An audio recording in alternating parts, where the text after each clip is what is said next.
masuk ke email saya, record di this computer aja. Ya.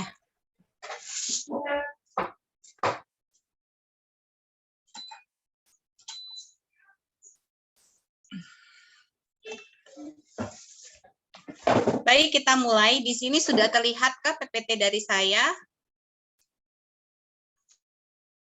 Sudah kelihatan PPT-nya, teman-teman? Sudah, Bu. Sudah, baik. Kita bahas tentang budgeting for planning and controlling ya, mengenai anggaran ya, yang for planning untuk pengendalian dan controlling. Karena kita membahas di sini mata kuliahnya managerial accounting, maka tidak terlepas dari kegiatan-kegiatan manajerial, yaitu ada perencanaan, ada pengendalian, ada organisasi, ada actuating ya. Itu semuanya tidak lepas dari managerial accounting.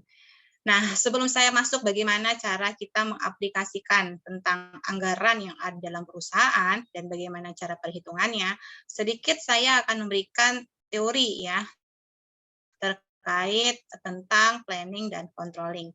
Teman-teman sudah dibuka bukunya ya. Kita lihat dulu pengertian daripada perencanaan ya. Nah, seperti kita tahu, kalau kalian bahas tentang managerial accounting ya, tentang manajemen, pasti yang lebih dahulu dijelaskan tentang yang namanya perencanaan.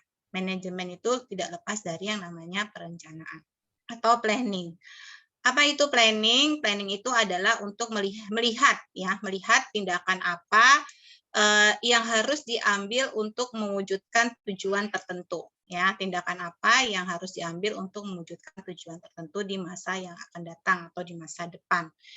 Jadi secara sederhana ya sebagai apa ya umat manusia di muka bumi ini pasti kalian punya tujuan ya, tujuan hidup kalian ini untuk apa gitu ya. Jadi tujuan untuk masa depan kalian sendiri itu seperti apa? Biasanya yang menetapkan tujuan siapa? Diri kamu, orang tua kamu, atau orang lain? Teman-teman, yang menetapkan tujuan. Saya tanya, kamu semua punya tujuan nggak? Tujuan hidup lah mungkin. Punya, Bu. Punya Diri ya. sendiri. Apa kira-kira tujuannya? Apa tujuannya kira-kira? Tujuan yang akan datang, tujuan di masa yang akan datang. Misal, ya kalau tujuan jangka panjang pastinya saya ingin nanti punya apa punya. Tujuan jangka pendek udah. Misalnya setelah lulus kuliah di SEBI mau ngapain gitu. Coba tujuan jangka pendeknya. Kira-kira apa? Lalu kalau kalian sudah punya tujuan, rencananya kalian seperti apa mulai dari sekarang? Coba. Ada yang bisa ngasih share pendapat? Ayo dong, jangan malu-malu, nggak apa-apa. Bu, tujuannya saya setelah kuliah mau nikah deh. Ada nggak gitu? Tujuannya mau kerja, Bu. Tujuannya mau kerja, ya. Jadi tujuannya bisa berbagai macam. Ya, setelah kuliah, saya tujuannya misalnya saya mau kerja, saya mau kuliah, saya mau menikah misalnya. Ada seperti itu ya. Ada yang mau kuliah lagi, misalnya kuliah S2 gitu ya. Ada yang mau kerja, ada yang mau menikah gitu kan. Nah, pasti setiap orang punya tujuan yang berbeda-beda ya untuk yang akan datang atau di masa depan. Nah, rencananya seperti apa gitu ya? Kita harus bangun dari sekarang. Ya, contoh misalnya saya ingin lulus tepat waktu, kemudian saya harus bekerja, gitu. Jadi berarti bagaimana cara supaya kalian bisa lulus tepat waktu? Ya, bagaimana perencanaannya? Yang pertama apa? Rencananya, saya harus kuliah dengan rajin, ya enggak? Kuliahnya rajin, belajar supaya tidak ada mata kuliah yang mengulang, gitu kan? Kalau saya tidak belajar, saya tidak akan bisa mendapatkan nilai yang baik, terus mungkin bisa jadi saya akan mengulang mata kuliah tersebut sehingga menambah waktu dan sehingga saya tidak bisa lulus tepat waktu, berarti saya tidak bisa mencari pekerjaan secepat mungkin, kan gitu. Itu enggak, teman-teman?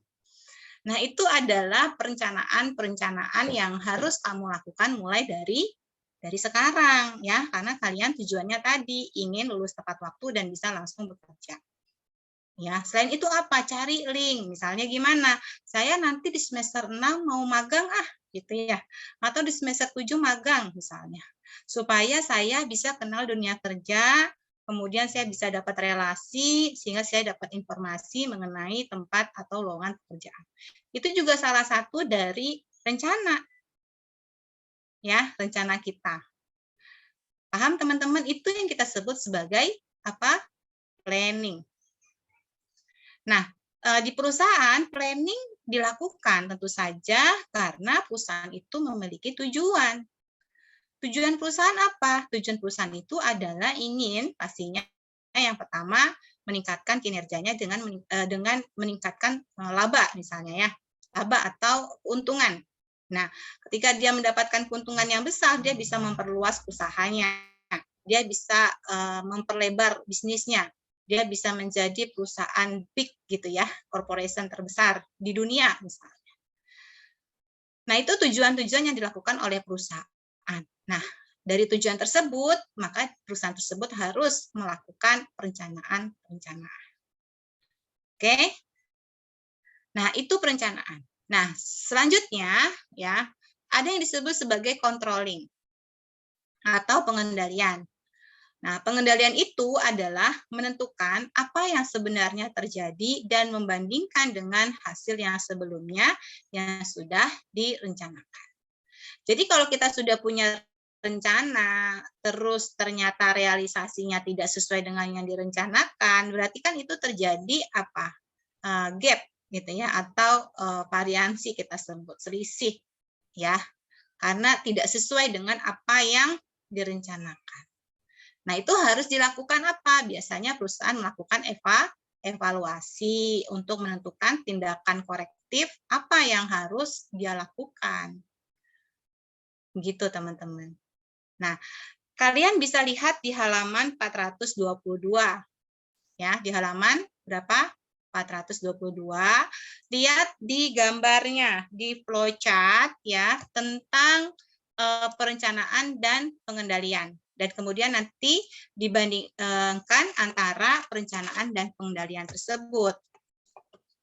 Nah, dikatakan di sini bahwa di dalam perusahaan sebelum dia melakukan penganggaran, ya ada yang disebut sebagai namanya apa? Rencana strategis. Jadi paling awal itu di buku apa namanya, teman-teman? Rencana strategis. Atau disebut juga dengan Renstra. Ya. Nah, Renstra itu dibuat sebelum mempersiapkan anggaran. Rencana strategis ini mengidentifikasikan strategi-strategi untuk aktivitas dan operasi di masa yang akan datang, setidaknya 5 tahun ke depan. Nah, itu disebut sebagai rencana strategis. Teman-teman bisa baca di halaman 423 ya, apa itu Renstra. Ya, silakan bukunya dibaca. Nah, kemudian setelah Renstra itu dibuat, nah biasanya Renstra itu dibuat setelah perusahaan memiliki visi dan misi. Jadi jangan lupa, ya perusahaan harus menetapkan apa visi dan misi mereka. Ya, visi dan misi. Pernah dengar kata visi, misi? Pernah dengar teman-teman? Ya, mungkin kalian bisa nanti kalau ke kampus, oh ya nggak pernah ke kampus ya, sampai dengan semester ini belum pernah ke kampus ya, atau sudah ada yang pernah ke kampus Sebi, atau sama sekali belum pernah lihat, gimana? Ada yang udah, ada yang belum. Ada yang udah, yang belum, ya. Ya, nanti tuh di situ dilihat apa sih visi dan misi dari sekolah Sebi, atau mungkin bisa dilihat di websitenya. Nah, visi dan misi, ya nggak? Ada kan ya? Nah, misalnya menjadi lembaga universitas yang unggul di bidang ekonomi Islam atau apa gitu ya. Nah, biasanya visi itu lebih luas. Misi itu tindakan-tindakan apa untuk mencapai misi, dan kemudian dibuatlah rencana ya, rencana-rencana strategis apa yang mendukung daripada visi dan misi yang telah dibuat tadi. Nah, setelah membuat Renstra gitu ya tadi yang rencana strategis, nah, perusahaan biasanya menurunkan kembali ke dalam tujuan. Ya, tujuan apa? Tujuan jangka panjang, ya. Ada tujuan disebut sebagai tujuan jangka panjang yang biasanya tujuan itu dibuat sama seperti Renstra tadi ya. Tujuan jangka panjang itu biasanya untuk dia melakukan identifikasi daripada kegiatan-kegiatan yang akan dilakukan dan tujuan-tujuan yang dilakukan selama 5 tahun yang akan datang. Nah, setelah ada tujuan jangka panjang, lalu ada tujuan jangka pendek. Ya. Tujuan jangka panjang dan ada tujuan jangka pendek yang ditetapkan oleh perusahaan. Nah, tujuan jangka panjang dan jangka pendek tersebut membentuk suatu dasar yang disebut sebagai anggaran. Namun sebelum menyusun anggaran, kita harus menerapkan atau membuat dulu yang namanya rencana jangka pendek. Ya, jadi rencana jangka pendeknya apa? Ya, kalau sudah ada rencana jangka panjang, kemudian apa rencana jangka pendeknya? Nah, dasar itulah maka baru kita buat ke dalam anggaran. Ya, jadi sangat erat sekali hubungannya antara anggaran dengan rencana, terutama rencana strategis yang di mana rencana tersebut sesuai dengan tujuan-tujuan yang telah ditetapkan, baik tujuan jangka pendek maupun tujuan jangka panjang. Nah, kemudian selanjutnya teman-teman ya, jadi komponen kunci dari perencanaan itu adalah sebuah anggaran. Ya, anggaran yang kemudian diimplementasikan oleh perusahaan, lalu setelah anggaran itu dibuat, biasanya kita melakukan evaluasi. Bagaimana kita bisa melakukan evaluasi? Nah, tentu saja perusahaan harus mengkontrol, harus ada bagian yang melakukan pengendalian atau disebut juga dengan controlling. Yang dimana di situ controlling ini berfungsi tadi apa? Untuk membandingkan antara hasil yang direncanakan sebelumnya dengan yang terjadi atau yang aktualisasi. Nah, ketika terjadi perbedaan antara rencana dengan yang direalisasikan atau yang aktual, maka di situ harus dilakukan yang namanya investigasi, ya, pemeriksaan. Nah, dari pemeriksaan tersebut, maka akan ada yang namanya tindakan korektif, ya, karena di sini sudah melakukan evaluasi, yang ini akan menjadi sebagai umpan balik. Mungkin sebagai contoh seperti ini ya, teman-teman mungkin kan tidak asing dengan misalnya penjualan ya. Katakan misalnya teman-teman di sini sudah ingin misalnya sebuah perusahaan ya, contoh aja. Sebuah perusahaan sudah menetapkan, misalnya perusahaan sudah menetapkan bahwa sekarang ini tahun ini kita harus melakukan penjualan misalnya ya. Penjualan mencapai 100 unit katakan ya. Penjualan itu harus ada 100 unit. Tapi kemudian saat realisasinya penjualan tersebut tidak mencapai 100 unit. Nah, tidak mencapai 100 unit. Berarti antara rencana dengan realisasinya berbeda katakan ya. Antara rencana dengan yang direalisasikannya berbeda. Kenapa? Ada apa? Ya, kenapa penjualannya tidak mencapai target? Gitu misalnya. Kenapa penjualannya tidak mencapai target? Nah, ini harus diinvestigasi. Apakah mungkin dari pihak pemasarannya kurang aktif dalam mencari konsumen? Apa mungkin produknya kurang bagus? Ya. Nah, setelah diidentifikasi misalnya, oh ternyata pihak pemasarannya kurang aktif. tidak termotivasi untuk memasarkan barang. Misalnya, kenapa? Karena mungkin tidak diberikan bonus. Nah, itu kan berarti menjadi suatu apa? Tindakan korektif. Ya udah begini, kalau misalnya pemasaran, ya bagian pemasaran, misalnya marketing dapat menjual sekian unit, dia akan mendapat bonus sekian. Berarti kan menimbulkan motivasi untuk melakukan penjualan yang lebih banyak. Nah, itu menjadi umpan balik bagi manajemen dan kemudian tujuannya untuk pengambilan keputusan. Itu saja seperti itu. Oke, sampai sini teman-teman jelas? Nah, itulah hubungan antara perencanaan dan pengendalian. Ya, hubungan antara perencanaan dan pengendalian. Dan kemudian selanjutnya perencanaan itu dibuat dalam sebuah rencana-rencana tadi yang sudah dibuat, ya, rencana khususnya rencana jangka pendek itu akan dibuat sebuah anggaran. Nah, jadi rencana jangka pendek itu diterjemahkan ke dalam angka-angka yang kita sebut sebagai anggaran. Jadi di sini dijelaskan anggaran itu apa? Anggaran itu adalah ya rencana keuangan untuk masa depan, ya. Rencana keuangan untuk masa depan mengidentifikasikan tujuan dan tindakan yang diperlukan untuk mencapai tujuan tersebut. Nah, itu yang disebut sebagai anggaran. Ya. Oke. Lanjut. Nah, apa sih manfaat dari anggaran gitu ya? Apa manfaat dari anggaran? Jadi sebuah sistem anggaran, nah teman-teman jangan lupa ya, jadi anggaran itu dibuat setelah ada perencanaan. Perencanaan khususnya dilakukan untuk menerjemahkan dari kegiatan-kegiatan apa yang dilakukan. Nah, anggaran itu memberikan, ketika perusahaan membuat suatu sistem penganggaran, maka ini akan memberikan keuntungan. Keuntungannya apa? Yang pertama itu bisa dilihat di halaman 424 ya. Jadi manfaat di mana kita bisa membuat suatu anggaran itu adalah yang pertama memaksa bagi para manajer. Jadi di situ bukan memaksa dalam hal ini adalah ya para manajer harus buat perencanaan dulu.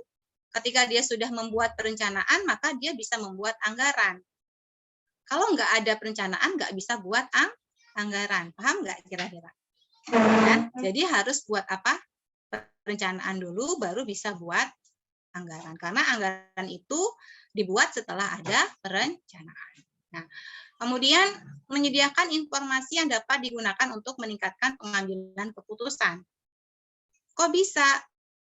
Ya bisa, karena dalam anggaran itu kan berdasarkan rencana. Kemudian kita bandingkan dengan data-data yang terjadi atau yang terrealisasi, ya. Nah, di situ ya, setelah kita membandingkan, nah membandingkan itu salah satu tindakan dari yang namanya controlling atau pengendalian. Di situ perusahaan bisa melakukan evaluasi, tadi saya bilang, ya. Evaluasi tentu saja setelah dilakukan investigasi. Nah, kemudian baru terjadinya tindakan korektif dan itu bisa meningkatkan pengambilan keputusan. Kemudian selanjutnya adalah menyediakan standar atau evaluasi kinerja.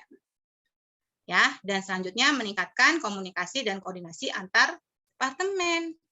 Dengan adanya anggaran kan berarti mereka harus berkoordinasi, dia harus berkomunikasi. Kenapa terjadi variasi? Kenapa terjadi selisih? Kenapa seperti ini? Ya, untuk meningkatkan kinerja, apa yang dilakukan? Tindakan apa yang perlu dilakukan? Nah, makanya dalam suatu perusahaan penganggaran itu sangat dibutuhkan, ya, sangat penting sekali. Nah, kemudian di sini dijelaskan tentang anggaran induk, ya, di halaman 425, teman-teman bisa lihat. Sebuah perusahaan, khususnya bagi perusahaan manufaktur, ya, kita berbicara di sini adalah perusahaan manufaktur, bahwa master budget atau anggaran itu adalah sebuah rencana keuangan organisasi yang secara komprehensif dan menyeluruh. Ya, itu disebut sebagai master budget atau anggaran induk. Nah, anggaran induk ini biasanya dibuat periode 1 tahun. Ya, 1 tahun, karena di dalam anggaran itu kan diawali dari rencana jangka pendek. Nah, rencana jangka pendek itu jangka waktunya adalah 1 tahun atau 1 periode. Dalam akuntansi itu namanya 1 periode, 1 tahun. Nah, bisa saja anggaran itu dipecah atau diturunkan lagi gitu ya menjadi quarterly. Ya, quarterly apa? Kuartal. Teman-teman tahu 1 kuartal itu ada berapa bulan? Jadi kalau kita buat laporan per kuartal, berapa bulan yang kita laporkan? 1 kuartal 4 bulan. berapa? 4 bulan. 4 bulan. Benar nggak 4 bulan? Setengahnya dari setengah. 1 kuartal itu adalah 3 bulan. Ya. Jadi kalau ditanya 1 tahun itu ada berapa kuartal? 1 tahun itu ada berapa kuartal? Ada 4 kuartal. Ada 4 kuartal. Ada 4, Bu. Ya. 1 tahun itu ada 4 kuartal. Karena apa? 1 kuartal ada 3 bulan. Jadi di dalam membuat penganggaran tadi ya bisa dipecah atau diturunkan menjadi quarterly. Ya, quarterly atau bisa juga semi annual. Semi annual itu artinya setengah tahun atau 1 semester gitu ya. 1 semester itu berarti 1 semester itu berarti 6 bulan misalnya. Atau bisa saja diturunkan secara bulanan. Nah, secara bulanan berarti kita bisa membuat anggaran per bulan, 1 bulan atau 1 bulan itu ada 1 tahun itu ada 12 bulan. Nah, itu yang akan kita buat. Nah, di dalam penganggaran tadi ada yang disebut sebagai master budget. Jadi master yang dilakukan secara komprehensif, anggaran yang dilakukan secara komprehensif. Nah, dalam membuat suatu anggaran ada yang disebut sebagai anggaran kontinu. Ya, continuous budget. Apa itu continuous budget? Continuous budget itu adalah anggaran yang bergerak dalam 12 bulan. Maksudnya seperti apa? Maksudnya adalah continuous budget adalah anggaran 12 bulan yang terus bergerak. Nah, maksudnya gini. Jadi kalau misalnya kita sudah buat anggaran nih ya, tahun ini kan sudah tahun 2022 katakan ya. Berarti sekarang di bulan apa nih? Di bulan Mei ya. Nah, pastikan kita di sini merealisasikan anggaran yang sudah kita buat rencananya di tahun berapa? 2021 dong. Ya enggak? Kalau kita membuat anggaran berarti kan sebelum tahun pelaksanaan ya kan? Nah, mungkin teman-teman yang suka berorganisasi kan, yuk kita buat anggaran buat tahun depan. Nggak mungkin dong buat anggaran buat tahun ini, ya kan?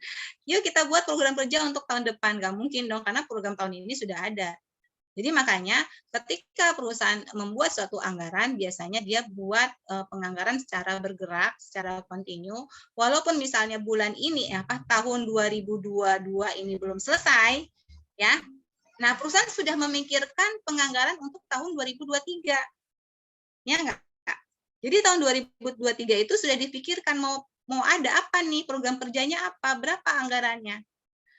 Nah, mulai dari sekarang. Nah, kemudian di tahun 2023 direalisasikan lagi lah anggarannya, gitu ya kan? Nah, sudah direalisasikan lagi. Nah, untuk tahun 2024 dibuat anggarannya di tahun 2023. Nah, terus menerus secara bergerak gitu ya, namanya continuous budget atau perencanaan yang bergerak dan tidak stuck gitu. Kalau perusahaan belum punya anggaran, maka itu tidak bisa direalisasikan. Kalau khususnya di pemerintahan gitu ya. Di pemerintahan itu selalu ya semua pengeluaran harus berbasis anggaran. Ketika tidak ada anggaran, maka tidak bisa ya merealisasikan kegiatan tersebut. Jadi disitulah bahwa anggaran continuous itu berargumentasi memaksa para manajer untuk melakukan perencanaan ke depan secara konsisten atau secara terus-menerus. Nah, disitulah disebut sebagai continuous budget. Nah, kemudian master budget. Master budget itu terbagi menjadi 2 komponen utama. Ya, ada apa saja di dalam master budget? Yaitu ada yang namanya operating budget dan ada yang namanya financial budget. Ya, operating budget atau anggaran operasional. Nah, Anggaran operasional ini menjelaskan kegiatan yang menghasilkan pendapatan dari suatu perusahaan.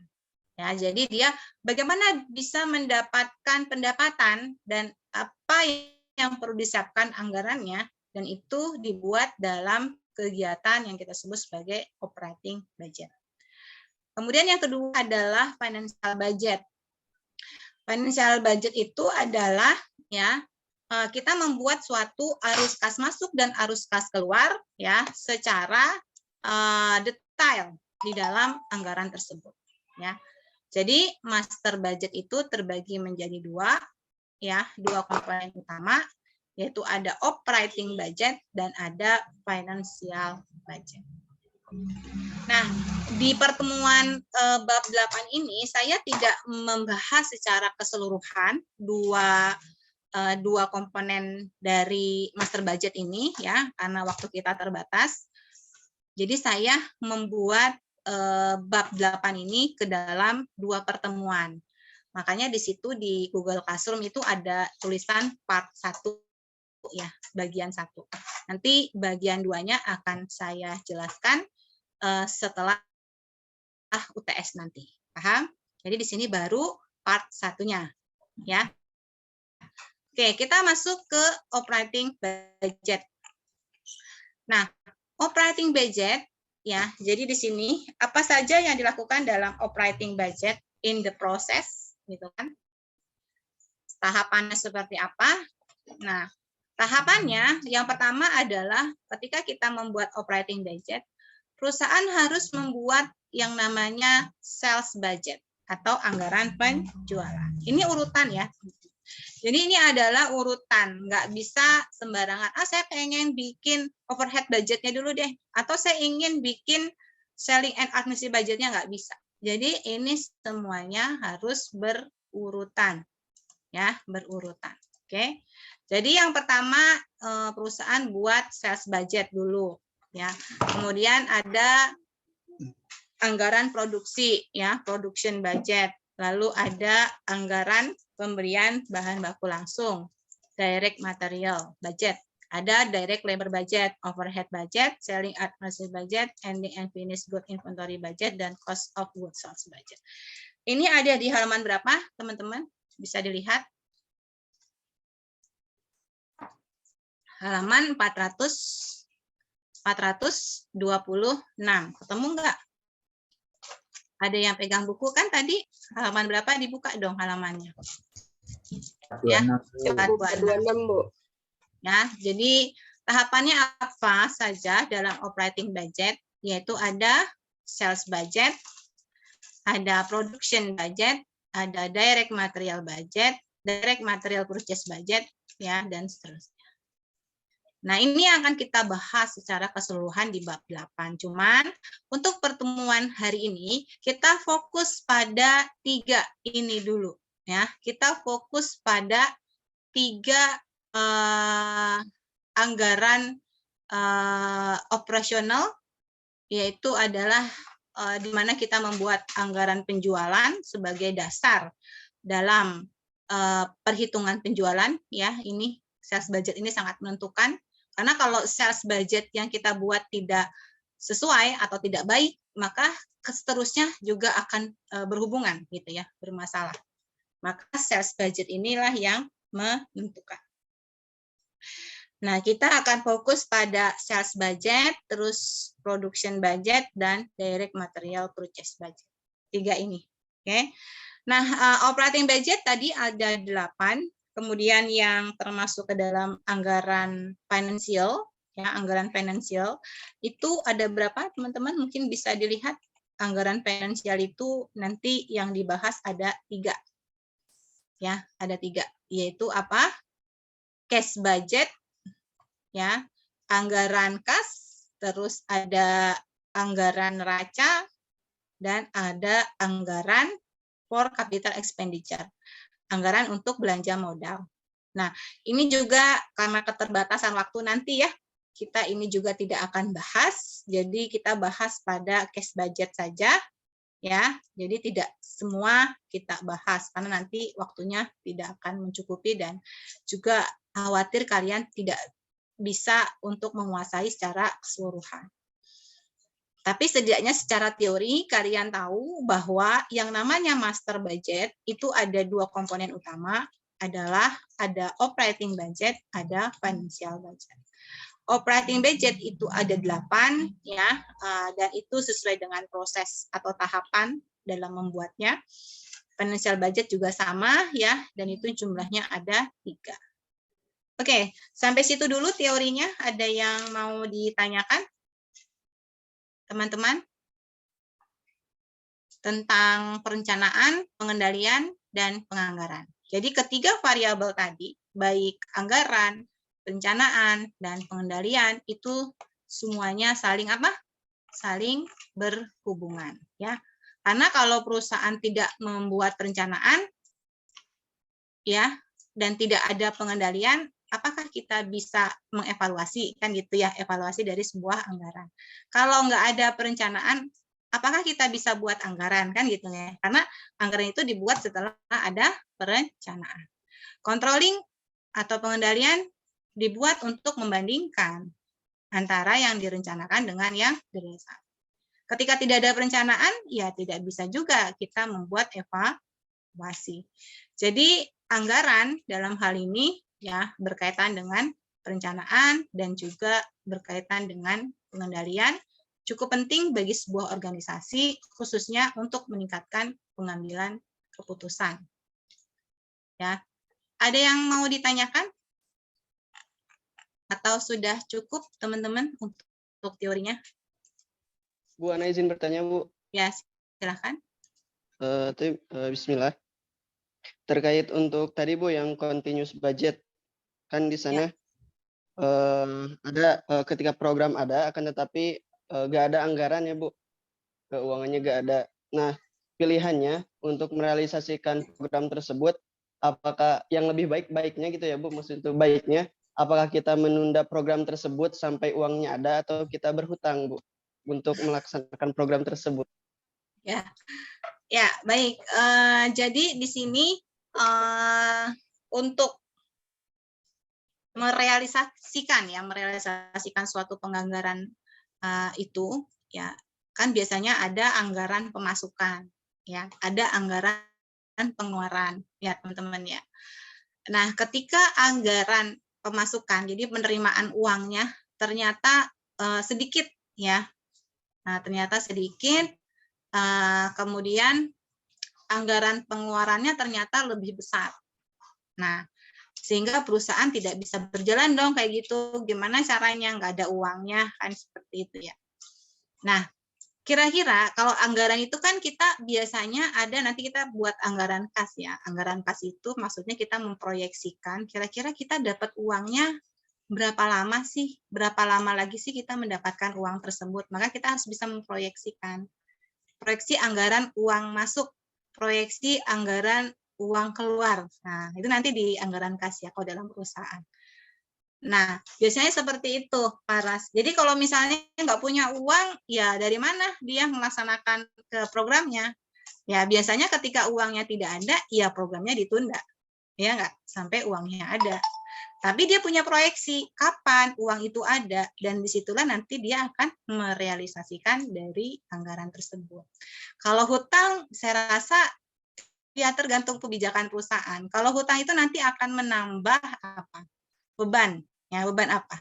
Beban operasionalnya. Kenapa? Karena di dalam kita berhutang, apalagi pada hutang bank swasta katakan ya, pasti ada apa? Ada bunga ya yang harus kita bayar. Nah, itu kan berarti menambah biaya perusahaan.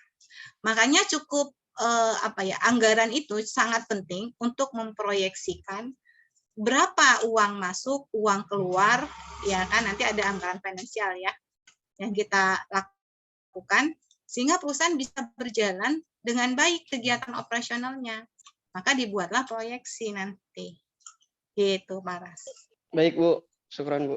Ya. Ada lagi yang ingin ditanyakan? Enggak ada, cukup ya. Baik, kita langsung masuk ke dalam aplikasi atau perhitungan. Jadi untuk membuat anggaran operasional, tadi apa yang kita lakukan pertama? buat apa dulu tadi? Buat anggaran penjualan dulu ya. Ya enggak? Jadi kenapa kita harus buat anggaran penjualan dulu gitu ya? Karena kalau kita tidak membuat anggaran penjualan, berapa sih kita mau jual? Misalnya kita punya produk ya. Kan anggaran itu kan berarti proyeksi ya, teman-teman, prediksi. Ya. Tahun depan kita mau menjual produknya berapa unit? Nah, berarti kebutuhan produksinya sesuai dengan jumlah yang produk yang akan kita jual. Ya enggak? Kalau misalnya ternyata kita mau jual 1.000 unit, tapi produknya enggak kita buat 1.000 unit, rugi enggak? Rugi. Padahal divisi penjualan sudah menargetkan 1.000 unit. Ya enggak? Maka pihak produksi juga harus memenuhi kebutuhan dari divisi penjualan. Kalau menjualnya 1.000 unit, kenapa diproduksinya hanya 900 unit? Rugi enggak? Rugi perusahaan. Makanya yang diawali pada saat membuat anggaran itu diawali dari sales budgetnya dulu, dari anggaran penjualan. Nah, setelah dia tahu berapa jumlah yang dijual, berarti dia akan memproduksi sesuai dengan target penjualannya, ya, si bagian produksi. Nah, si bagian pembelian, ya, bagian pembelian itu berarti bagian pengadaan ya, pengadaan dari bahan baku. Ya, dia harus membeli kebutuhan yang sesuai dengan bagian produksi. Kalau bagian produksi membutuhkan 1.000 unit, dia harus beli bahan bakunya 1.000 unit. Jangan kurang, nanti diomelin sama bagian produksi. Paham nggak, teman-teman? Ya, maka dari itu hal ini sangat saling berkaitan, ya, dan erat sekali hubungannya, ya. Jelas? Nah, kita mulai dari anggaran penjualan, teman-teman bisa dilihat di halaman 427 ya, di halaman 427, apa yang disebut sebagai anggaran penjualan. Ya, ada nggak di situ anggaran penjualan? Jadi, anggaran penjualan itu adalah proyeksi yang Proyeksi yang satuan unit dan uang, karena anggaran penjualan adalah dasar bagi semua anggaran operasional lainnya. Ya. Jadi anggaran penjualan itu penjualan itu adalah dasar bagi anggaran semuanya, ya. Nah, anggaran di sini anggaran proyeksi ini disetujui oleh komite anggaran. Ya, komite anggaran yang menjelaskan penjualan yang diharapkan dalam satuan unit dan satuan uang. Jadi ini harus disetujui oleh komite penjualannya. Nah, langkah pertama dalam membuat anggaran penjualan adalah mengembangkan prediksi penjualan. Jadi Departemen penjualan harus bisa memperkirakan berapa tingkat penjualan yang akan didapatkan atau target penjualan yang akan didapatkan untuk tahun ini misalnya atau tahun depan. Ya. Nah, ini tanggung jawabnya siapa? Ini adalah tanggung jawabnya Departemen Pemasaran. Nah, suatu prediksi untuk memprediksi penjualan adalah pendekatan dari bawah ke atas atau bottom up. Jadi biasanya itu meminta kepada marketing, kira-kira marketing sanggup berapa nih targetnya misalnya. Semakin dia mencapai target, maka dia akan mendapatkan pendapatan yang lebih besar gitu ya. Marketingnya tentu saja akan diberikan bonus biasanya. Nah, jadi anggaran penjualan itu adalah menyatakan jumlah dan nilai. Jadi berapa jumlah penjualannya, berapa nilai penjualannya. Nah, ini akan dihitung. Contoh misalnya teman-teman di sini dilihat di halaman 427, misalnya di laporan 1, mengilustrasikan anggaran penjualan untuk lini kaos standar untuk memudahkan. Anggaplah misalnya Texas Rec hanya memiliki satu produk kaos standar yang berlengan pendek dan berlogo. Katakan dia ingin melakukan anggaran penjualan yaitu dengan menampilkan ya sebuah penjualan itu dalam satuan unit dan satuan uang. Dan di sini sudah ditetapkan nilai harga jualnya. Jadi kalau kita mau melakukan atau membuat anggaran penjualan, kita harus tahu berapa jumlah unit yang akan dijual dan berapa jumlah harga jualnya. Katakan di sini dia membuat anggaran penjualan untuk 1 tahun, di mana 1 tahun ini dibuat secara kuartalan, ya. Unit di kuartal pertama ada 1000, kelihatan teman-teman di buku, bisa dibuka, ya. Unit untuk kuartal pertama itu adalah 1000, kuartal kedua 1200, kuartal ketiga 1500, kuartal keempat 2000. Sehingga kalau dihitung setahun dia harus melakukan penjualan sebanyak 5.700 unit. Ya nggak? Nah, itu yang menetapkan siapa? Yang menetapkan apa tadi? Divisi pemasaran. Ya. Dan disetujui oleh komite penjualan. Berdasarkan apa? Pendekatan bisa dilakukan secara bottom up tadi. Ya. Jadi sifatnya apa, Bu? Prediksi. Ya, tentu saja prediksi ini disesuaikan dengan kejadian masa lalunya gitu loh. Apa yang telah dilakukan sebelumnya. Kalau misalnya tahun sebelumnya dia berhasil melakukan penjualan 1000 unit, seharusnya misalnya tahun depan dia bisa lebih dari ini kan gitu ya. Biasanya kan gitu ya kita prediksinya. Masa kita prediksinya kurang dari 1000? Harusnya bisa lebih, kan gitu. Nah, itu teman-teman. Nah, juga harga jual. Nah, harga jual ini sudah ditentukan oleh komite penjualan berapa harga jual per unitnya. Nah, disinilah kita bisa menghitung anggaran penjualan. Kita kalikan misalnya 1000 kali 10, berarti harga jualnya 10.000. Kemudian yang kedua, 1.200 kali 10, berarti harga jualnya 12.000 dan seterusnya. Jadi anggaran penjualan itu adalah menyatakan dalam unit dan uang. Dari sini gampang ya, bisa dipahami ya. Bisa?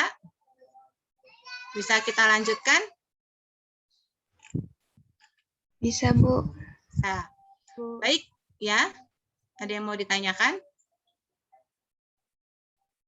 Enggak? Oke. Kalau tidak ada, lanjut ke bagaimana kita membuat anggaran produksi. Anggaran produksi ini, kalau secara definisi adalah menjelaskan banyaknya unit yang harus diproduksi untuk memenuhi kebutuhan penjualan.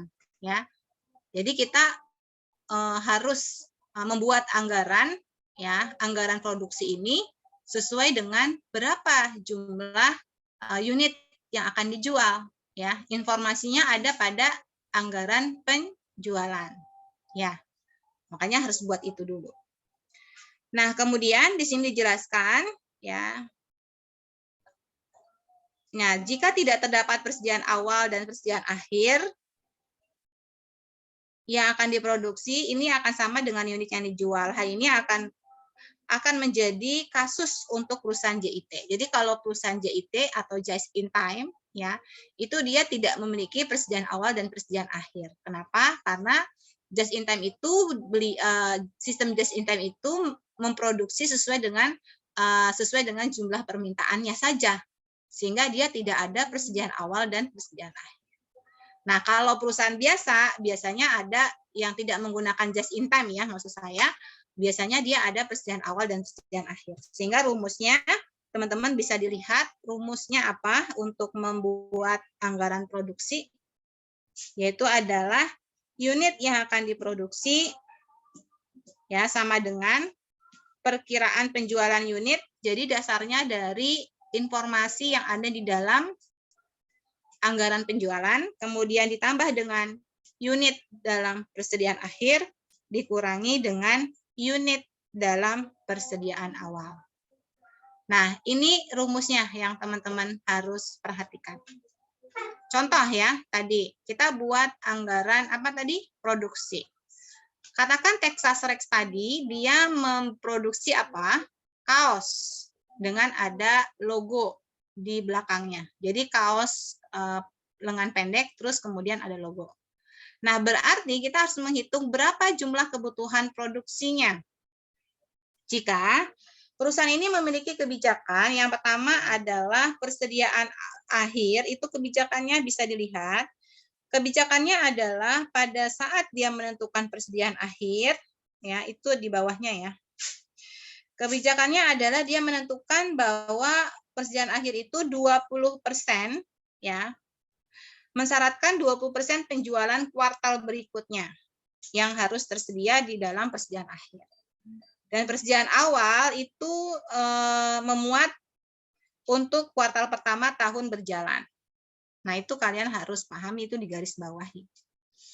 Nah, sehingga ketika dia memproduksi, tolong lihat teman-teman di bukunya, di dalam anggaran produksi, yang berdasarkan anggaran penjualan, coba dilihat kuartal 1 itu ada 1.000 unit ya penjualannya, kuartal 2 ada 1.200 unit, kuartal 3 ada 1.500 unit, kuartal 4 ada 2.000 unit, sehingga jumlah kebutuhan penjualannya adalah 5.700 unit. Nah, di sini kita mencari berapa jumlah persediaan akhir yang diinginkan. Persediaan akhir yang diinginkan adalah, katakan tadi 20% dari penjualan kuartal berikutnya. Berarti 20% dari penjualan kuartal berikutnya berapa? Nah, teman-teman bisa dilihat tabelnya. Berapa nilainya di situ, teman-teman? Bisa dilihat kuartal 1 berapa persediaan akhirnya? 240. 240. Nah, 240 itu dari mana ngitungnya? 240 dari mana ngitungnya? 20% dari penjualan berikutnya. Berapa? Dari mana ngitungnya? Saina mungkin? Gimana Saina? 20% dikali 1.200, Bu. Ya, betul. Ya, 20% kali 1.200. Nah, kemudian kuartal kedua ada 200. Berarti dari mana? Penjualan berikutnya berarti penjualan kuartal ketiga berapa? 1.500 ya. Ya, Bu. Jadi gimana caranya? 20% kali 1.500. ya, hasilnya 300. 300. Kuartal ketiga gimana?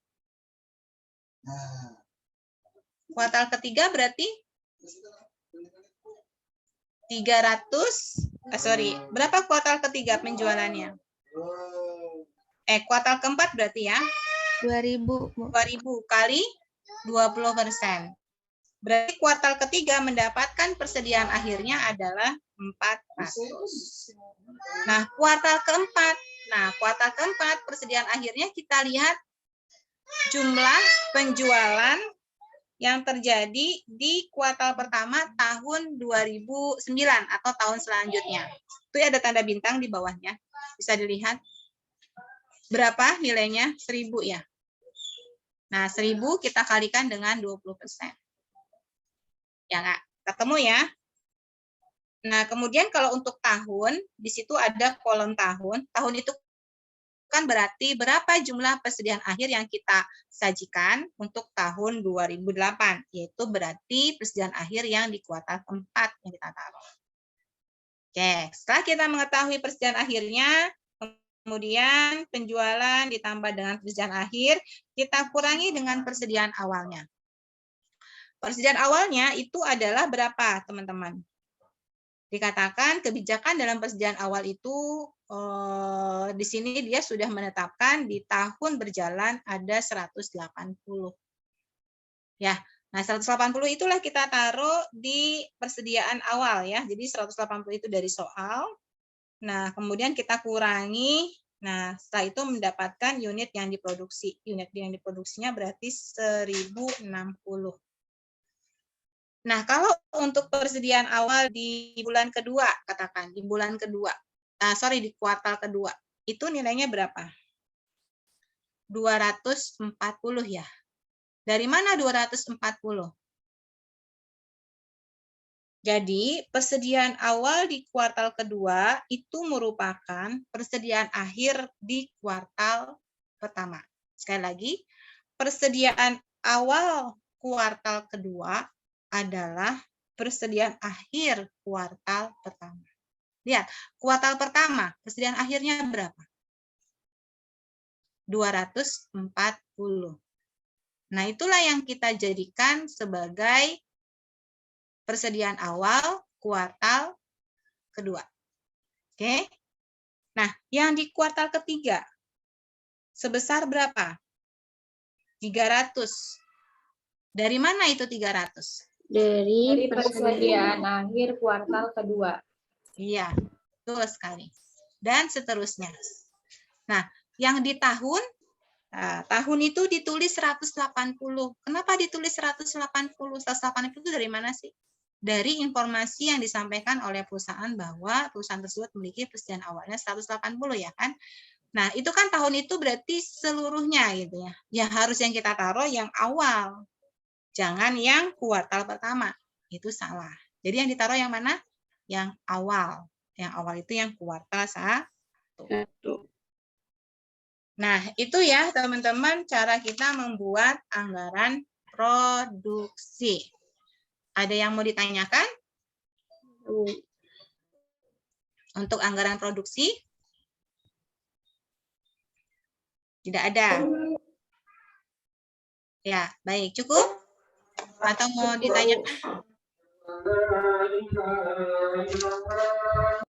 Ya, baik. Kita lanjutkan ya, teman-teman. Kalau tidak ditanyakan, kita lanjutkan, yaitu adalah membuat perhitungan anggaran untuk pembelian bahan baku. Jadi kalau kita sudah tahu berapa jumlah unit yang diproduksi, berarti kita harus menghitung berapa jumlah bahan baku yang harus kita beli untuk memenuhi kebutuhan produksinya. Ya, karena kan si bagian produksi mau memproduksi, ya. Tugas bagian produksi yang memproduksi aja, dia nggak membeli bahan baku. Yang membeli bahan bakunya divisi pembelian. Nah, divisi pembelian inilah yang akan menghitung berapa jumlah kebutuhan pembeliannya. Katakan misalnya di sini ya, lihat di halaman 429. Misalnya setelah jadwal produksi diselesaikan, anggaran untuk bahan baku langsung, tenaga kerja langsung, dan overhead disiapkan, maka anggaran pembelian bahan baku ya itu harus menyatakan jumlah, ya berapa jumlah bahan yang akan dibeli, dan berapa jumlah biaya bahan baku yang akan dia keluarkan untuk tiap periode atau tiap kuartal tadi. Maka rumus yang harus kita gunakan dalam menghitung biaya pembelian bahan baku yaitu adalah ya bahan baku yang dibutuhkan untuk produksi, berarti ini kita bisa dapatkan datanya dari mana? Dari bagian produksi tadi, ya kan? Dari laporan 2. Ya, berapa jumlah kebutuhan produksinya? Kita lihat di situ. Ditambah dengan bahan baku langsung yang diinginkan dalam persediaan akhir. Nah, ini ada kebijakan perusahaan, maka kalian harus perhatikan. Dikurangi dengan bahan baku dalam persediaan awalnya. Seperti tadi, berapa jumlah kebijakan yang yang dilakukan oleh perusahaan.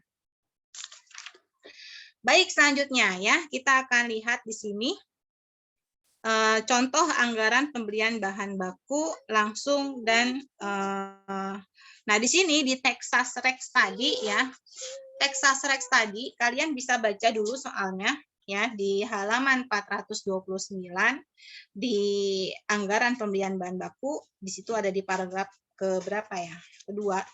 Jadi sebagai contoh Texas Rex tadi yang yang akan memproduksi kaos berlogo, berarti dia membutuhkan 2 jenis bahan baku, yaitu adalah kaos polos dan juga tinta, kan gitu ya. Maka pada saat dia memproduksi, membeli bahan baku, berarti dia harus menghitung berapa jumlah kebutuhan, ya, berapa jumlah kebutuhan kaos dan berapa jumlah kebutuhan tinta, karena ada dua bahan baku. Nah, untuk kaos berarti dibutuhkan 1 dong ya, 1 kaos. Karena satu kaos polos dia hitung ya kebutuhannya. Kemudian dia hitung berapa jumlah kebutuhan tinta untuk dia sablon. Katakan tintanya setiap kaos membutuhkan tinta berapa ons di sini teman-teman? Tinta ini membutuhkan berapa ons untuk kemudian dia gunakan? 5 ons ya. 5 ons tinta dibutuhkan untuk 1 kaos. Ya, 1 kaos. Karena kan dia akan sablon, jadi dia membutuhkan tinta. Nah, tintanya 5 ons. Nah, kemudian dia hitung, ya, dihitung berapa jumlah kebutuhan yang pertama, berapa jumlah kebutuhan pembelian dia. Nah, maka dari itu kita harus menggunakan laporan yang kedua tadi. Laporan yang kedua itu kalau di kuartal pertama ya, kita pisahkan ya teman-teman. Tuh di laporan ketiga ada di halaman 438 ya. Kaos polos dan tinta. Kaos polos katakan di situ ada 1060 ya. Sesuai dengan yang ada di laporan 2. Itu membutuhkan 1 bahan baku per unit ya kan? 1 bahan baku langsung per unit dikali 1. Semuanya dikali 1 setiap kuartal. Ya enggak? Kenapa dikali 1? Karena kan satu unit kaos gitu kan. Ya. Beda halnya dengan yang di tinta. Kalau tinta 1 unit kaos kita membutuhkan berapa tinta untuk kita sablon. Tadi contohnya berapa tinta? 5 ons tinta ya. Berarti berapa kebutuhan tinta yang dibutuhkan untuk memproduksi 1 kaos itu? Memproduksi atau mensablon ya. 1 kaos itu. Ya udah dikalikan 5 aja. Coba dilihat. Berarti jumlah kebutuhan ons ya, kebutuhan ons untuk kebutuhan produksi dalam ons untuk tinta itu dikalikan 5 semua. Ya enggak? Kelihatan enggak teman-teman? Dikalikan 5. 5 itu maksudnya apa? 5 ons. Ya. Nah, sehingga kita bisa menghitung jumlah kebutuhan. Setelah kita menghitung jumlah kebutuhan, berarti kita harus menghitung berapa jumlah persediaan akhir yang diinginkan oleh perusahaan. Nah, kemudian kita tambahkan itulah jumlah kebutuhannya. Baru kemudian kita kurangi dengan persediaan awal. Nah, untuk persediaan akhir yang diinginkan, lihat lagi kebijakannya. Kebijakan perusahaannya berapa persen untuk menghitung persediaan akhir? Katanya perusahaan ini memiliki kebijakan berapa persen. Mereka menetapkan berapa persen untuk kebijakan persediaan akhirnya. Nah, di sini dijelaskan kebijakan untuk persediaan akhirnya adalah 10%. Ya, dari apa? 10% dari kebutuhan produksi kuartal berikutnya. Berarti berapa tuh kuartal pertama? 126. Ya enggak? 126 dari mana, Saina? 10% kali kebutuhan produksi bulan berikutnya. Berarti 10% kali 1.260. ya, 1.260. Ya, kuartal kedua berarti Dikali 1.600. iya, betul. Dan seterusnya. Ya. Nah, kemudian kalau kuartal keempat berarti lihat kebutuhan produksi untuk tahun pertama di kuartal berikutnya kan gitu. Nah, untuk persediaan awal itu kebijakannya apa? Ya. Kebijakan dalam persediaan awal, Anda nggak baca di soal. Nah, persediaan awal di sini dikatakan bahwa perusahaan dia memiliki persediaan awalnya 58. Oh, berarti sudah ada. Baik, kita tinggal tulis aja. Berarti persediaan awalnya 58. Untuk kuartal pertama. Untuk kaos ya. Kuartal kedua, persediaan awalnya 126. Dari mana persediaan awal? Sama seperti tadi. Persediaan awal kuartal kedua, catat ya. Persediaan awal kuartal kedua itu adalah persediaan akhir kuartal pertama. Paham? Jadi angkanya dari situ. Kalian tidak perlu menghitung. Nah, kuartal ketiga itu dapat 160. Dari mana? Persediaan awal kuartal ketiga adalah persediaan akhir kuartal kedua. Dan seterusnya. Sama halnya nanti dengan tinta. Tinta juga seperti itu konsepnya. Oke, nanti untuk lebih jelasnya kita akan bahas soalnya. Nah, setelah ini, ada yang mau ditanyakan dulu mungkin sebelum kita bahas soal? Teman-teman, sudah cukup jelas kah? Nah, kita targetnya hari ini hanya 3 ya, hanya 3 saja. Jadi sampai dengan anggaran pembelian bahan baku.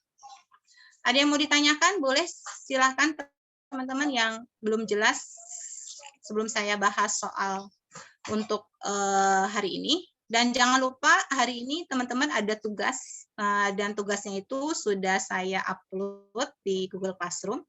Batas waktunya sampai jam 9, soalnya dalam bentuk soal esai ya. Jadi teman-teman bisa langsung jawab pertanyaannya di Google Classroom terkait dengan planning, controlling, dan anggaran. Ya, bisa dilihat di Google Classroom apakah teman-teman sudah terrilis ya, takutnya saya lupa gitu. Sudah terlihat di Google Classroom? Sudah, Bu. Sudah ya. Baik, kalau sudah berarti tinggal nanti setelah ini bisa dikerjakan ya. Tugas itu sebagai nilai keaktifan teman-teman. Jadi kalau teman-teman yang tidak mengerjakan tugas ya tidak ada nilai keaktifannya nanti. Kalau saya ngecek ya ada beberapa yang selama perkuliahan tidak mengerjakan tugas. Ya nilai keaktifannya kurang gitu. Dan yang telat juga itu akan saya perhitungkan. Baik, ada yang mau ditanyakan? Kalau tidak ada, saya lanjut ke pembahasan soal. Lanjut aja ya. Oke, kalau mau lanjut berarti teman-teman coba buka di halaman berapa nih? Latihan 8 strip 3. Latihan di 8 strip 3. Coba dibaca soalnya dulu. Ya. Kita mau buat anggaran penjualan.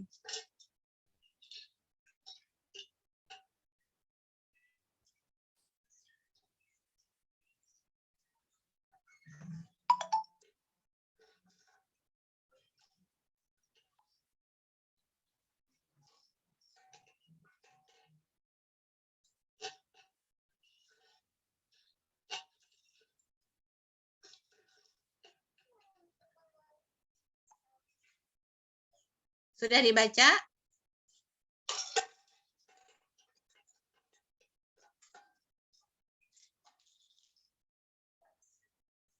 Ya, kalau sudah coba dilihat anggaran penjualannya kayak apa.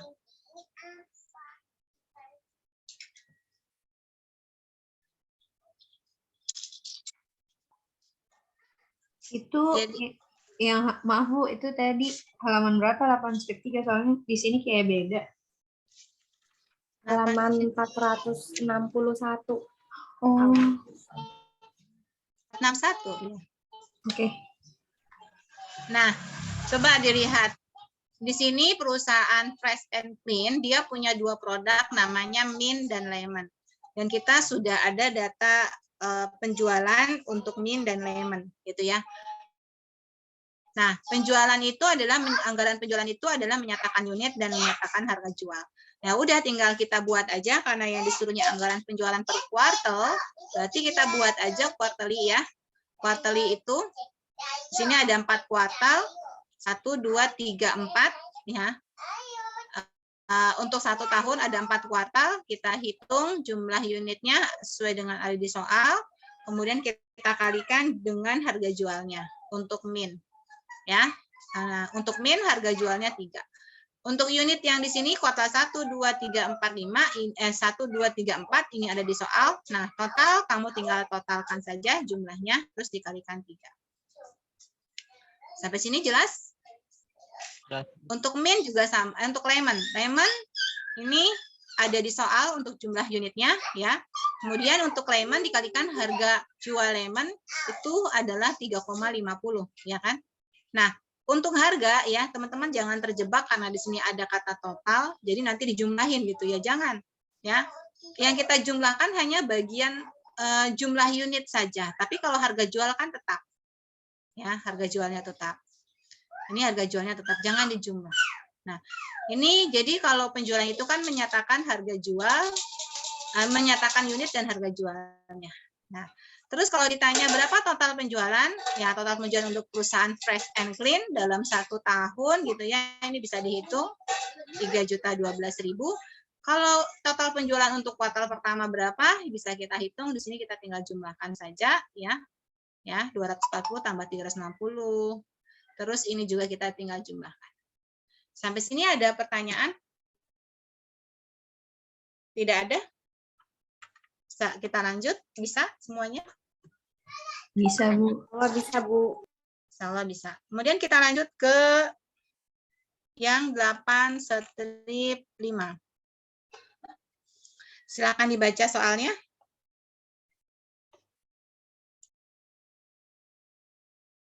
Baca dulu soalnya baru saya bahas.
Sudah dibaca?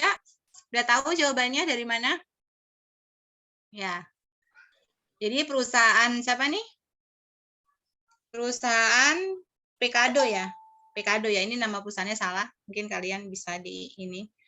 Jadi perusahaan ini dia memproduksi tuna dan kaleng ya, di mana di sini ada anggaran penjualan dalam unit dan dalam uang. Kemudian perusahaan ini mensyaratkan persediaan akhir tiap bulan itu adalah sebesar 30% dari penjualan berikutnya, dan pada awal Januari persediaan tuna adalah sebesar 38.000 kaleng. Siapkan anggaran produksi untuk kuartal pertama. Jadi di sini kita disuruh membuat anggaran produksi untuk kuartal pertama. Tadi saya katakan satu kuartal itu terdiri dari berapa bulan? Satu kuartal 3 bulan. Berarti kita bikinnya dari Januari sampai dengan Maret ya, teman-teman. Januari sampai dengan Maret. Nah, jangan lupa rumusnya untuk membuat anggaran produksi itu adalah penjualan, kemudian ditambah persediaan awal, dikurangi dengan persediaan akhir ya. Nah, untuk jumlah penjualan bisa kita ambil dari data penjualannya, sudah ada di soal dalam unit ya, kita buat ya, ini dalam unit semua. Nah, ini kita total jumlahnya 660.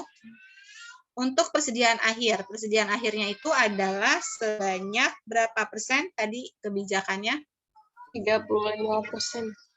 35% dari penjualan berikutnya. Berarti 35% kali berapa? Yang ini dulu ya. Yang Januari berarti kita kalikan yang Februari. Yaitu yang 240. Ketemu nilainya berapa? 84.000. Sambil kalian ngitung. Nah, khawatir nanti saya salah. Benar nggak? Benar ya. Sekalian kalkulatornya ada di depan kalian. Kemudian yang 77. Berarti dari mana nih, Hanifah? Coba Hanifah dari mana yang 77? Dari 220.000 dikali 35%, Bu. Oke, betul. Lalu yang 70.000. Coba yang 70.000. Hasna, dari mana Hasna? 70.000 Hasna Aulia. Ya. Dari itu 35% dikali 660.000. Bukan yang ini. Bukan 660, salah. Nanti kalau kalian kalikan, jumlahnya nggak akan segini. Harusnya dari berapa? Dari berapa, Saina? Dari 200, Bu. Iya, dari 200. Ya, dari penjualan yang ada di bulan April. Kan ada April. Ya, jangan terjebak, teman-teman terjebak ini namanya ya.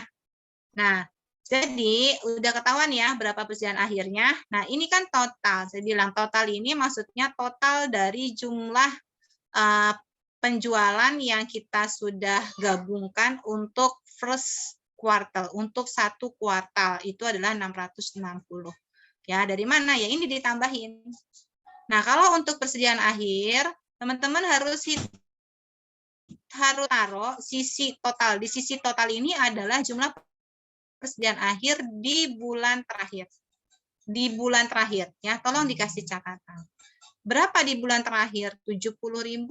Taruh di sini 70.000. Oke. Nah, ini kemudian kita jumlahkan. Setelah kita jumlahkan, ya, lalu kita hitung jumlah unit yang akan kita produksi, yaitu kita kurangi dengan persediaan awal. Di dalam soal persediaan awal itu nilainya berapa, teman-teman?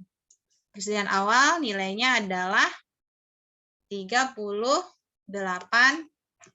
ya.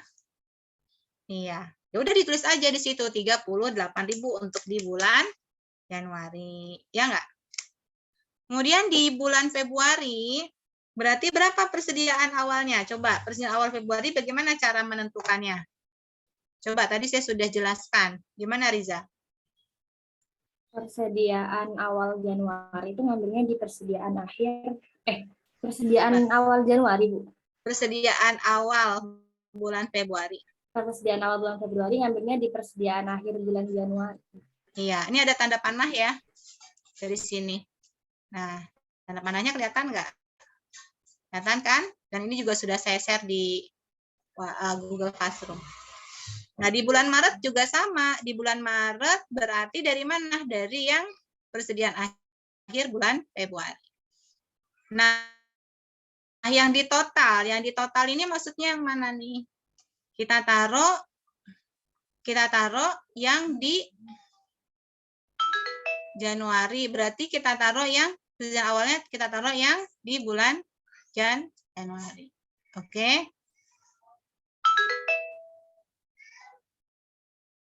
Oke, sampai sini ada pertanyaan?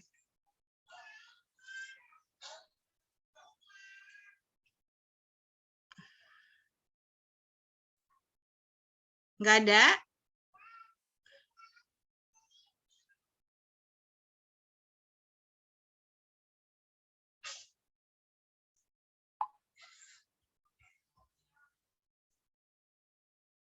Nggak ada? Bisa?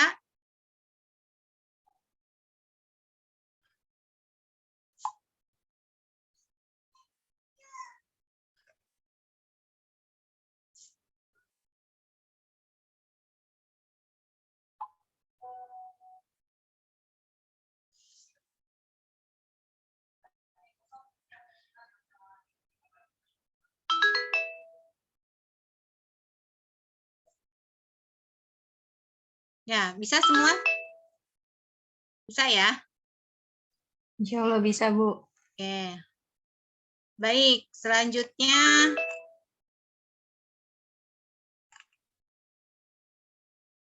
yang anggaran anggaran pemberian bahan baku ya, anggaran pemberian bahan baku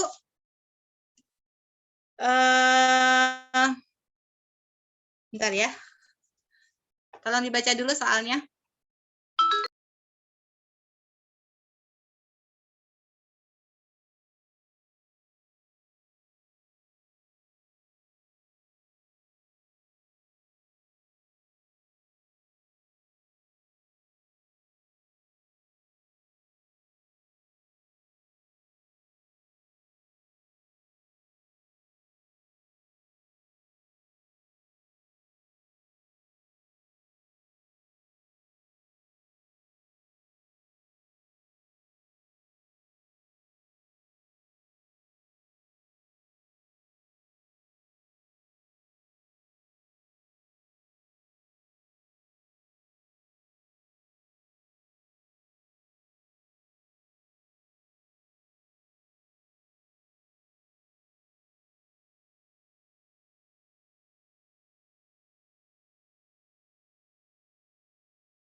Ya, dibaca soalnya. Oke, saya tanya sekarang.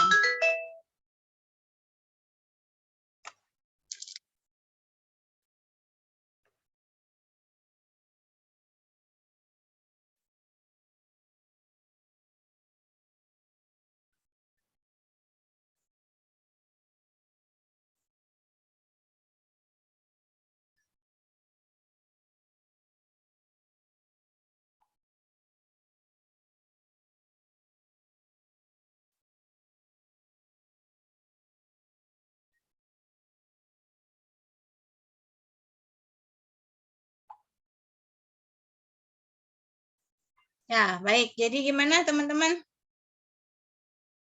Yang ini. Jadi perusahaan ini kan 8/6 ini berkaitan dengan soal yang tadi ya, yang 8/5, ya kan? Nah, teman-teman harus menghitung berapa jumlah anggaran pembelian bahan bakunya untuk bulan Januari dan Februari, ya. Di mana kebutuhan bahan bakunya itu karena dia pabrik produksinya itu adalah ikan di dalam kaleng gitu ya, kita sebut sebagai sarden kalau orang Indonesia. Ya, kamu lihat sarden kan? Sarden itu kan kaleng ada ikannya di dalam. Jadi kebutuhan bahan bakunya itu ada kaleng dan ada ikan. Ikan apa di sini? Ikan tuna. Nah, berapa jumlah kaleng yang dibutuhkan? Tadi dikatakan berapa jumlahnya? Berarti setiap satu kemasan itu kan butuh 1 kaleng, ya. Sedangkan untuk 1 kaleng itu butuh 4 ons, gitu ya. 1 kaleng itu butuh 4 ons. Benar nggak? Coba tadi udah baca kan di soalnya. Nah, sehingga di sini kita hitung kedua bahan baku tadi, yaitu adalah kaleng dan tuna. Dasar untuk membuat perhitungan anggaran pembelian bahan baku ini adalah dari jumlah jumlah unit yang diproduksi ya, unit yang diproduksi yang sesuai dengan yang sudah kita buat nih di anggaran produksi. Katakan di bulan Januari yang diproduksinya itu adalah 246.000. Kemudian di bulan Februari adalah berapa di sini? 233.000. Jadi di bulan Januari dan Februari total pembelian bahan bakunya ya total unit yang diproduksinya 479.000. Sedangkan kita kalikan di sini adalah setiap unit membutuhkan 1 kaleng. Berarti kita kalikan 1 kaleng, 1 kaleng, 1 kaleng. Jadi kaleng yang dibutuhkan untuk produksi adalah 246. Untuk Januari, Februari 233, kemudian totalnya 479. Nah, untuk persediaan akhir kebijakannya apa? Coba dibaca teman-teman. Untuk persediaan akhir kebijakannya adalah 20% dari produksi bulan berikutnya. 20% dari produksi bulan berikutnya. Berarti di sini kita hitung 46.600 dapat dari mana coba? 20% dikali 233.000. Ya, betul. Kalau yang ini 42.600 dari mana? Kita lihat di penjualan di bulan Maret, yang diproduksi di bulan Maret. Jumlahnya berapa? 213.000. Ya, kita kalikan berapa persen? 20%. Dapatnya segini enggak? 42.600. Iya.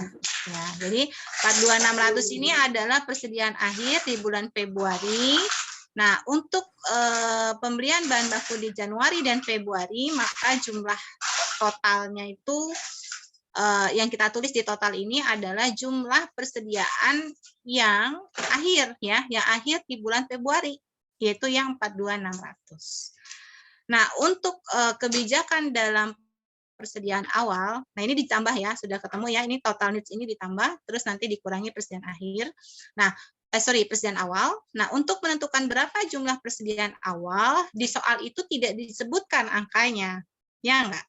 Di soal itu disebutkan seperti apa? Coba.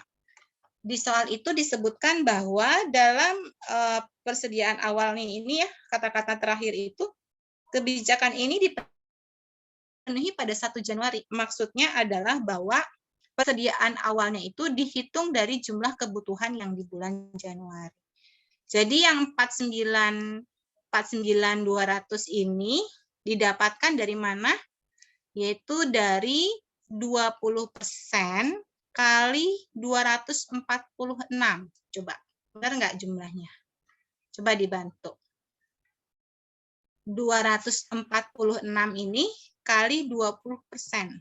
Iya, benar, Bu. Hasilnya 49.200. Benar ya? Nah, ini adalah persediaan awal. Jadi dia menentukannya seperti itu.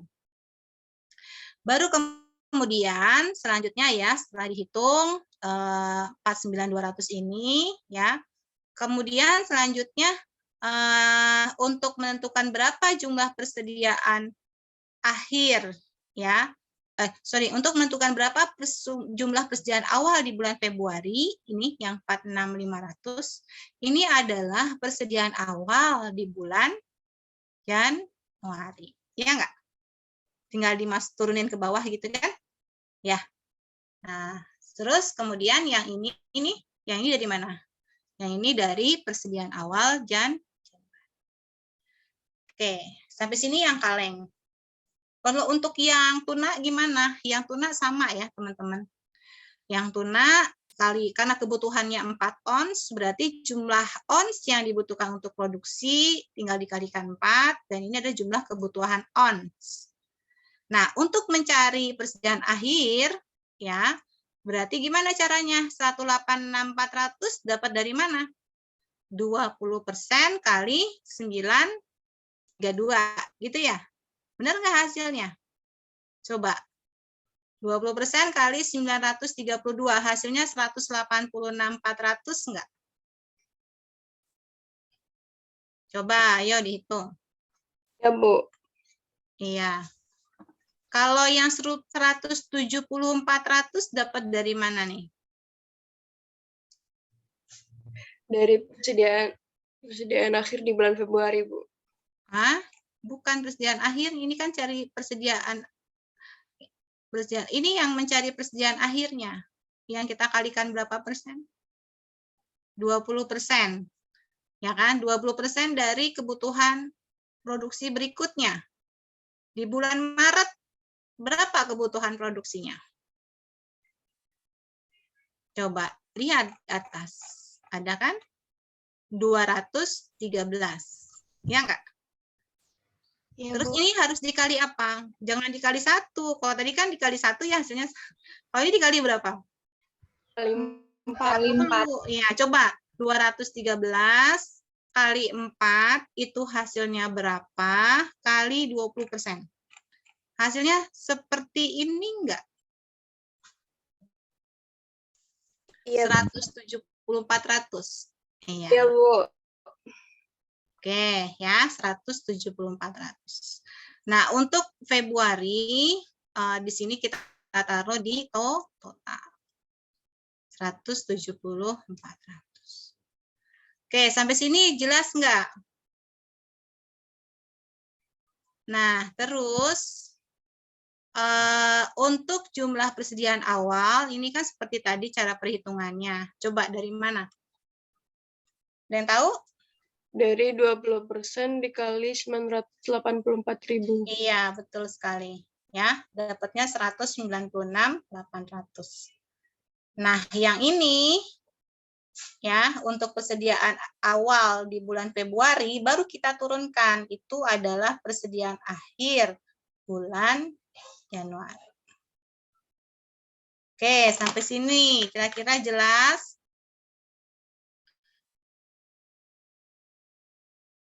Ada yang ingin ditanyakan?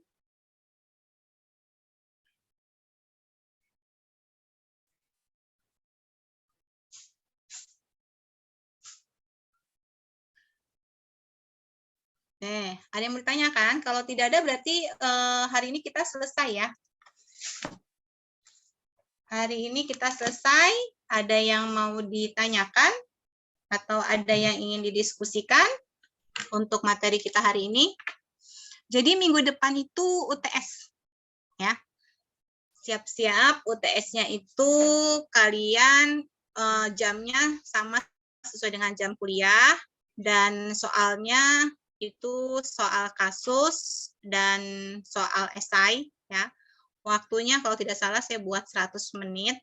Nanti saya upload soalnya dan kalian kerjakan di kertas folio, kemudian upload ke dalam bentuk PDF ya. Jadi kalau PDF itu kalau bisa jawabannya kalau ada 2 lembar itu tolong di-join atau digabung jadi satu file aja ya setelah di-scan supaya saya mudah untuk mengoreksinya ya. Nah, kemudian tolong kalian submit tepat waktu. Ingat ya, tepat waktu. Saya nggak minta kalian bisa selesai seluruhnya, tapi saya minta kalian bisa submit tepat waktu. Karena apa? Kalau kalian selesai seluruhnya, tapi ternyata molornya sampai 15 menit gitu ya, telatnya sampai 10 menit, itu sama aja saya nggak akan menilai TS kamu. Ya, jadi kalau memang sudah kamu kerjakan, dan ternyata hasilnya belum selesai sampai dengan waktunya, ya udah disubmit aja. Ya, paham? Daripada kamu selesai tapi nggak dinilai sama saya, gimana? Ya, jadi karena ini UTS-nya online, terus saya juga tidak melihat kamu, apakah kamu bekerja sama atau tidak, gitu kan?